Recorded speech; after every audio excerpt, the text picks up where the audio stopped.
bonsoir mon parrain. Bonsoir. Je vous laisse vous présenter et saluer les télétournautes qui nous suivent. Bonsoir tout le monde, je m'appelle Amadou Moustapha Gaye. Je vraiment remercie tout le monde aujourd'hui, tous ceux qui sont venus effectivement dans cette présentation. Je leur dis bonsoir et merci. Vous êtes écrivain, et quel est le titre de votre ouvrage? Mon ouvrage est intitulé Cheikh Ahmadou Bamba, l'historique de la Mouridia. Pourquoi vous avez choisi d'écrire dans le spirituel l'histoire de la Mouridia? Voilà, tout à fait. Vous devinez que c'est effectivement parce que je suis déjà un adepte de la Mouridia, postulant mouride. Et donc, pour moi, c'est un grand honneur d'écrire sur Cheikh Ahmadou Bamba. Mais au-delà de ça, je suis un passionné d'histoire. J'ai toujours été un passionné d'histoire depuis l'enfance. Et même si je ne suis pas comme beaucoup d'écrivains super diplômés, je pense que écrire, ça n'a rien à voir avec ça. Et puis, voilà, je me suis mis dans les recherches. J'ai fait beaucoup de recherches au niveau des livres, au niveau du building administratif, les archives du Sénégal. Et ensuite, j'ai beaucoup lu des gens qui parlaient de Cheikh Ahmadou Bamba, des auteurs qui parlaient de Cheikh Ahmadou Bamba.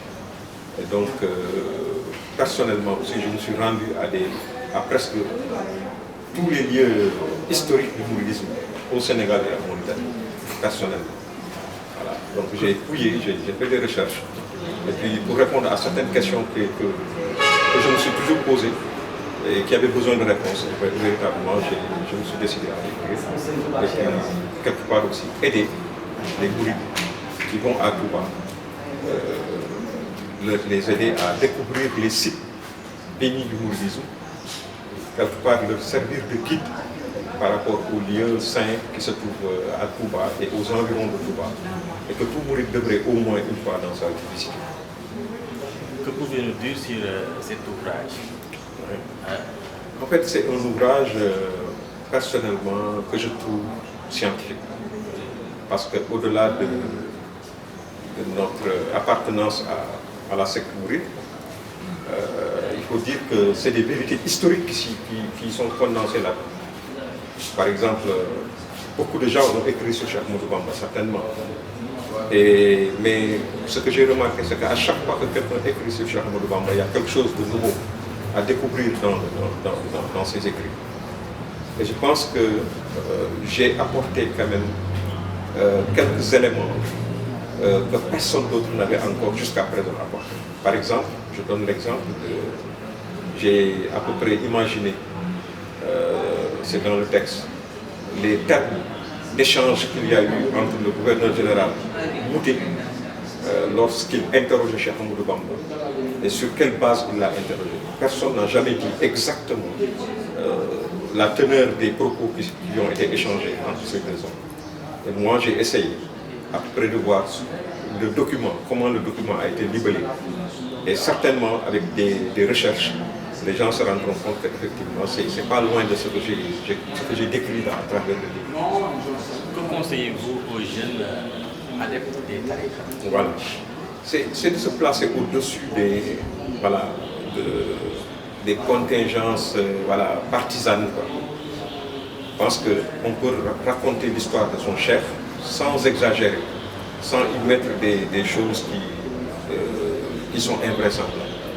Et donc moi je me suis efforcé à travers ce livre-là de dire exactement, de dire l'histoire. De faire des recherches. De faire des recherches et de dire l'histoire, de dire comment ça s'est passé, à peu près comment ça s'est passé. Il y a une sorte d'arbre généalogique que j'ai mis là-dedans.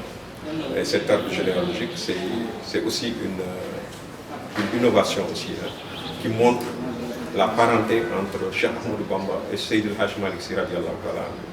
Ce qui fait que ça peut aplanir certaines difficultés qui existent entre tariqa, pour montrer que ces deux personnages historiques sont non seulement des amis mais des parents aussi. Donc, quel est votre message? Bon, encourager les gens à découvrir mon livre, parce que je pense qu'il y a beaucoup de choses d'innovation dans la manière de rendre l'histoire à travers ce livre. Non seulement j'ai pris la version officielle, n'est-ce pas, que nous tenons des Occidentaux, du colonisateur, mais aussi j'ai tenu compte de nos narrateurs, de nos historiens aussi traditionnels, comme Cheikh Moussa Ka, etc. Voilà, donc je conseille à tout un chacun qui voudrait véritablement découvrir Cheikh Ahmadou Bamba, ses enfants. J'y ai mis le nom de ses enfants, leur nom, les sites bénis, l'histoire de Cheikh Ibrahima Fall et des 5 premiers khalifes.